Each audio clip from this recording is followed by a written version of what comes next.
Oi pessoal, eu trago hoje para vocês uma reflexão muito bonita, muito rica do professor Antônio Neri sobre a redução de danos.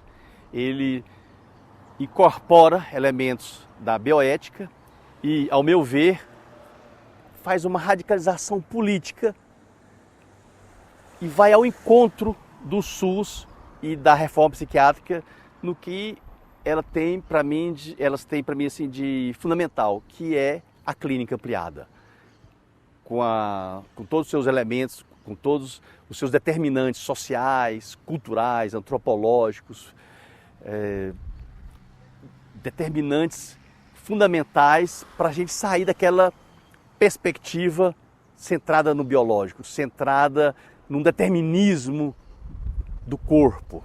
Então, com essa reflexão, se amplia a nossa possibilidade de prática em que precisamos, mais do que nunca, agora, na medida em que o governo federal reinstaurou no país, como política oficial de governo, a estratégia de abstinência. Quer dizer, abstinência forçada, quase que uma câmera forçada de gás, de tortura contra as pessoas, em que são segregadas, em que são mutiladas, em que são vulneradas, no dizer do próprio professor Antônio Neri, num outro contexto, pelo Estado.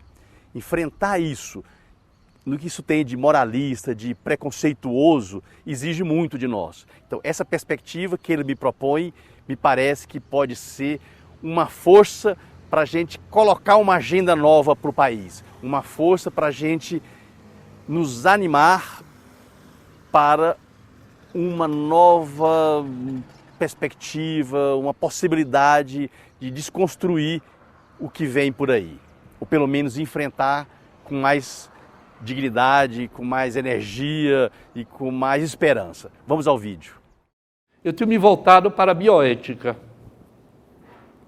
Eu me encontrei com um grupo de pessoas em Brasília que começaram a pensar sobre as coisas da vida a partir desta formulação de um americano chamado von Potter, de origem holandesa, que diante dos avanços da ciência disse: a ciência não pode tudo. Nós precisamos proteger a vida. Mas que história é essa? Quer dizer, é preciso dizer às pessoas que nós precisamos proteger a vida?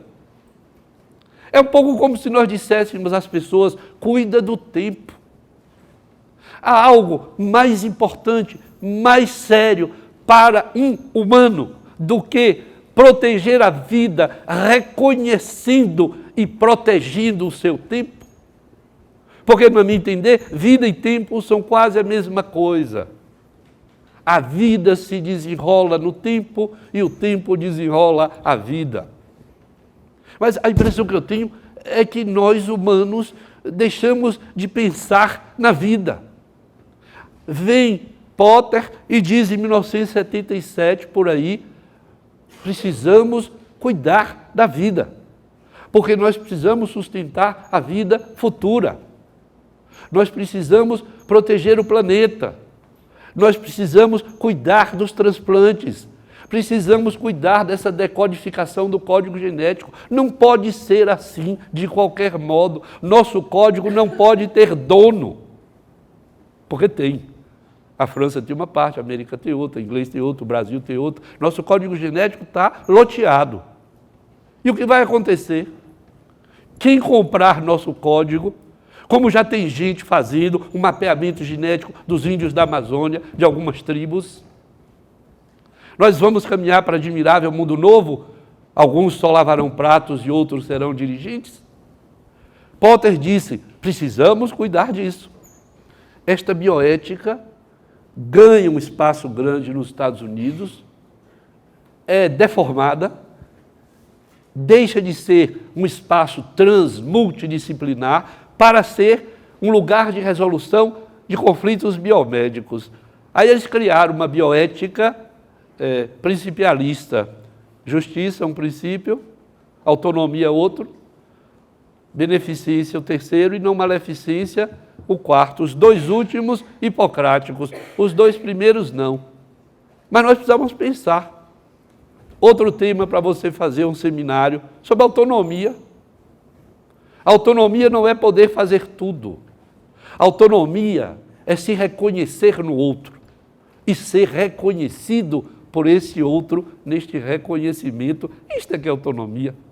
Não sou eu quem define a minha autonomia, é você que me vê e é você que pode me ferir, é você que me reconhece. Portanto, a minha autonomia está em você, como a sua está em mim. Porque nós estamos numa relação de reconhecimento recíproco. Autonomia não é uma coisa simples. Entenderam como sendo autonomia alguma coisa do tipo, eu vou ao Google, vejo qual é a minha doença, vejo qual é o remédio, digo ao médico qual é o produto que ele tem para escrever. Isso não é autonomia, isso é maluquice. Não é autonomia. Pois bem, mais recentemente, eu juro que eu estou caminhando para concluir, para chegar na tal da vulnerabilidade, mais recentemente, sobretudo os bioeticistas latino-americanos, México, América Central, Brasil, América do Sul, começaram a discutir com os do Norte de que nós tínhamos problemas que eles não tinham mais ou não se interessavam, de que nós tínhamos a fome, de que nós tínhamos o analfabetismo, de que nós tínhamos doenças que são próprias da pobreza, de que nós precisávamos pensar coisas que eles não pensam mais. E instalamos, provocamos, organizamos uma chamada bioética dura, em oposição a uma bioética soft do hemisfério norte. Dentro dessa bioética dura, duas bioéticas que eu sugiro a vocês, passem por ela, são muito interessantes. Uma chamada bioética de intervenção, que foi inventada por Volney Garrafa e Dora Porto, que estarão aqui a partir de amanhã, porque aqui em Goiânia começa amanhã o 13º Congresso de Bioética. O Volney vai dizer, olha, nós temos questões emergentes e questões persistentes. Você vê que nós podemos colocar a questão do consumo de álcool e outras drogas dentro das questões persistentes. Talvez o discurso sobre o crack seja emergente, mas o uso de drogas é persistente, como a fome, como o aborto, como a violência. Em que pese compreendermos que a fome, a violência são sintomáticas, mas são antigas. E mais recentemente, um colega do Rio de Janeiro, chamado Firmin Shiram, pensou numa bioética da proteção. Depois ele mudou, passou a chamar bioética de proteção. Não era da, mas de proteção. Era para todos. E Shiram vai propor de que os desvalidos, os nossos, os desempoderados, as pessoas de rua, as pessoas que não têm a menor possibilidade de resistirem aos ferimentos. Que ferimentos? Vulnus. Vulnerabilidade vem do latim vulnus, que quer dizer ferida. Todos nós somos vulneráveis. Todos nós somos passíveis, suscetíveis de sermos feridos. Logo, a vulnerabilidade é universal. Mesmo o super-homem é vulnerável à criptonita. Portanto, a vulnerabilidade pode ser compreendida numa dimensão substantiva. Vulnerável somos todos. O processo de sermos feridos, nós podemos chamar de vulneração. Então, o Estado brasileiro é vulnerador. Nós sabemos o quanto o Estado nos fere. Aquele Estado que Shiram propunha como sendo o Estado protetor, é hoje um Estado que fere, é um Estado vulnerador. E o processo de empobrecimento, de perdas, se chama vulneração. Vulneração é o processo de ferir. Agora, nós podemos, então, pensar que Se a vulnerabilidade é substantiva, porque é universal, ela pode ser adjetivada. E eu posso, então, considerar determinados grupos de humanos ou não humanos que são suscetíveis ou mais suscetíveis de serem feridos, ou já foram feridas, as pessoas, e que, portanto, elas não são mais só vulneráveis, elas são vulneradas. Nossa população de rua é toda vulnerada, ela é toda ferida. Portanto, eu tenho proposto que, em lugar de falar agora em redução de danos, nós falemos em redução da vulnerabilidade, sabendo que eu estou me referindo aqui à vulnerabilidade adjetiva. Protejamos nossos irmãos e irmãs do ferimento.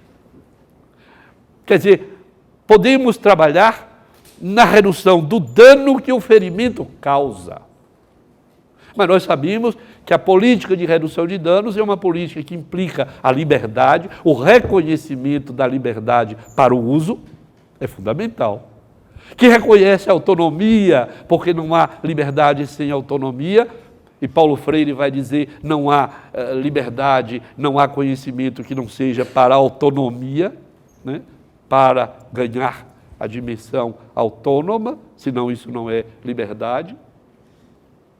Nós podemos, então, pensar na redução de danos como práticas que protegem, que reduzem o ferimento causado, a dor causada, a lesão causada, o dano, para usar a palavra que foi admitida por nós e que foi aceita universalmente, dano. Então, nós podemos falar na redução de danos, mas podemos, Elaine e Belém, pensar que ao lado da redução de danos, nós precisamos pensar na redução dos ferimentos, da redução da vulnerabilidade. Dito de outro modo, protejamos a nossa vulnerabilidade, nos protejamos de sermos feridos. Dá para sacar que tem uma coisa aí que não é só redução de danos, não é ficar na redução do dano causado, mas dar um passo, eu não sei se atrás ou adiante, de cuidar da nossa vulnerabilidade, de reconhecer que somos capazes de ser feridos e que, se feridos formos, estamos vulnerados e que o processo é de vulneração. Então, eu proponho redução da vulneração. Redução não do dano, mas do processo de ferimento. E eu proponho, sim, trabalhemos nisto, mas trabalhemos também na redução da vulneração, o que significa cuidar das pessoas que estão nas ruas, dando a elas um lugar para dormir, dando a elas a possibilidade de aprender a ler e escrever, dando a elas a possibilidade de fazer um trabalho digno que as sustentem. Isso não é redução da vulneração? Isso não é redução de danos? Isso é redução do processo vulnerador. E é isto que as pessoas em situação de rua têm nos pedido. Nos deem um lugar para dormir, nos ensinem a ler e escrever e nos deem a possibilidade, nos ajudem a encontrar um trabalho. E com isso eu vou terminar dizendo que é neste momento em que eu me encontro. Eu não estou mais interessado nas questões legais. Eu não estou mais interessado nas questões de saúde. Eu estou hoje interessado nas questões éticas. Daí eu adotei como carta que orienta meu trabalho e a minha vida com as pessoas vulneradas.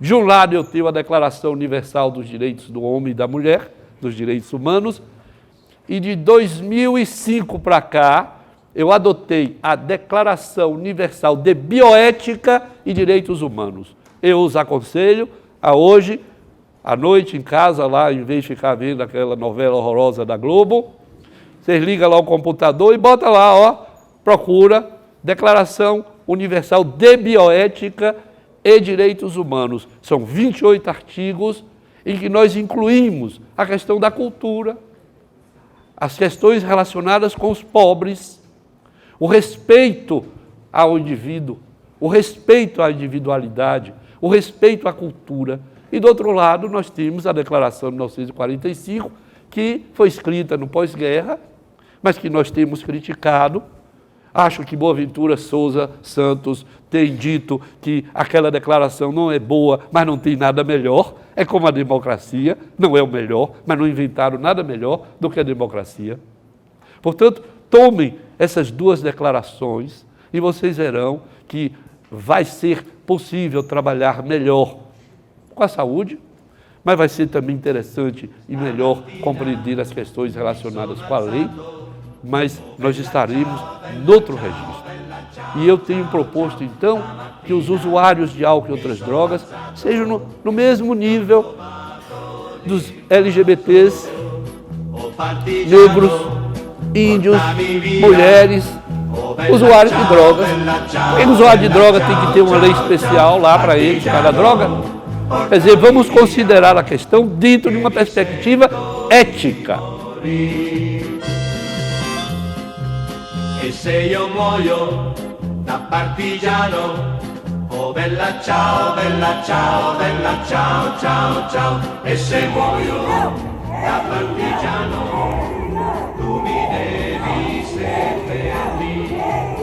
seppellire lassù in montagna. Oh bella ciao, bella ciao, ciao, ciao. Seppellire lassù in montagna, sotto l'ombra di un bel fior. Tutte le genti che passeranno, oh bella ciao, ciao, ciao, ciao. E le genti che passeranno ti diranno che bel fior.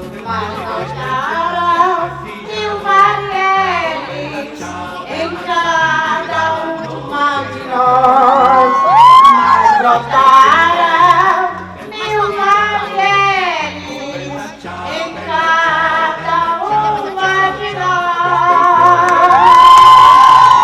É isso aí, companheiras e companheiros.